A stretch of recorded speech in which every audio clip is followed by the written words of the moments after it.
Anyango here, hoping that you are healthy, wealthy, and free and loving your life. It's going to be a little bit of a difficult topic today. I've actually been procrastinating on it for quite a while. Like, I meant to speak about it a few days ago when it was still a little fresh and I was all pissed off and there wasn't a real structure to exactly how I was going to get it across. But I think I have at least something to begin with, so this will be the first part of the conversation, and then maybe I'll put together a second part and see where that goes if necessary. So it's about relationships. I can't really say much about it. I can't say anything strongly about it because I am not currently in one, but I've been in some. And I think there's a big importance to deciding exactly who you want to be in. So I have a number of friends, me as well, included in this, who we tend to shy away from the idea of planning a relationship. We're afraid of being alone. You're just afraid of being alone. Every time you get out of one relationship, a week, 2 weeks later, I've met somebody else and it's going well. And there's just this fear of being alone. And I think it's important during these moments when you're alone. It's not easy, but to just take that pause and, of course, figure out who you are, but more importantly, figure out the person that you would want to be with. So I had a great opportunity, as I mentioned, in the Life Book program that I took, and they actually make you list down the type of person you would want to be in a loving relationship with. So they have all these categories, 12 categories. So you end up being 12 categories strong, that's the phrase.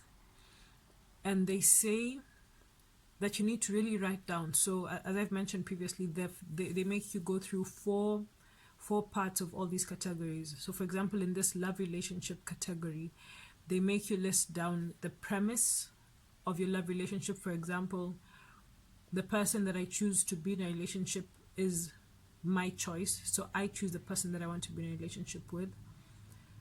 They choose a vision. So what vision do you have for this love relationship? I want to be in a loving and caring relationship. That's a vision, And then you choose a purpose. What's the purpose of this relationship? To live my life to the very best and share it completely with my soulmate. And then you choose a strategy to this relationship. How are you going to achieve the vision that you have for this relationship? And that could be deciding to have a weekly date. Every week you choose a day that you're going to have a date with this person with. Choosing to be present and being in the moment with this person. So especially during this date, for example, you decide that you will talk about nothing else but your relationship, nothing else but the love between the two of you. And really putting this, first of all, thinking about it, and then really actually putting it down on paper makes a big difference. Because, and I'm speaking out of experience, the reason why most of us get into relationships, the reason why I have ended up in relationships that of course didn't work out previously, was just out of loneliness. I've been alone for this amount of time, and suddenly there's this person who's showing me this attention that I didn't realize that I was craving, but now is being shown to me and I want more of.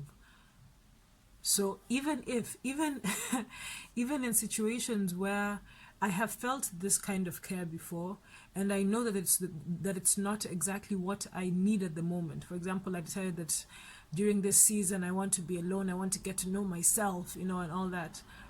And then I feel this and I'm like, well, he could be different because he's showing me this care in a different type of way.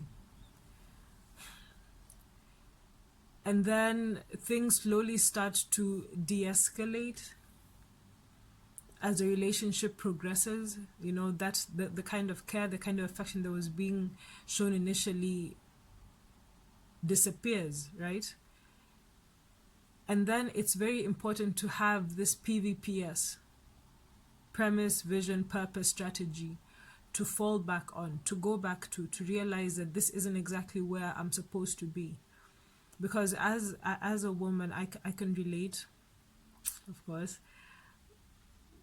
We decide that we want a particular person or a particular relationship to work to the point of degrading ourselves, to the point of going a little too far and giving up our own power in these relationships. And that's a real problem. That's a real problem. So I think it's important, at least, at the very least, at the very beginning, get to know the kind of person that you want to be with. And of course, this has to be built on the kind of person that you want to be. So I want to be the person that achieves goals. I want to go after my dreams.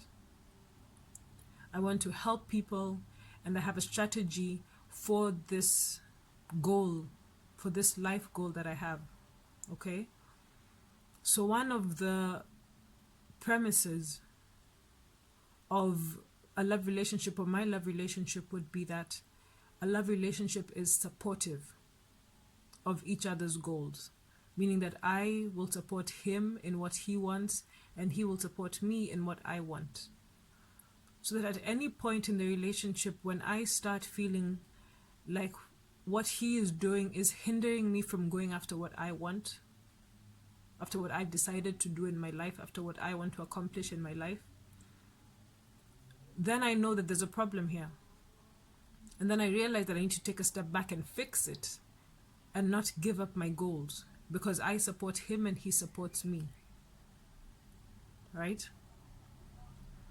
So step number 1, figure out exactly who you want to be with. Then it becomes very easy to eliminate those that aren't supposed to be there, even from the get-go, right? Because sometimes we get attracted to a person, as I said, out of loneliness, just because in one particular situation they seem to act the wrong way, or the right way. They seem to react the right way.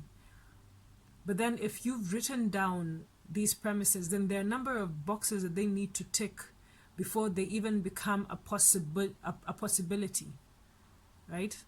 So if he's supposed to be an educated person, a person going after his dreams, a person who knows and understands himself, a person who continuously wants to improve himself, a person who is willing to support me, a person who loves and cares for his family, a person who wants to give back to the community, but also a person who is continuously building himself. That's one of my things, because a person, I know that a person who is continuously building himself and continuously wants to grow himself would want that for me as well. Right? Or at least I hope so. So those are the kind of boxes that they need to tick as I'm getting to know them. So even if one thing seems okay, I'm not going to try and fix the other thing that isn't okay. Nah, man. You have to have ticked those boxes. And of course, this isn't the easiest thing to do, but for those of you that know me, at my age, I'm almost 30. I'm just like, nah, man. We can't be getting into these relationships haphazardly anymore.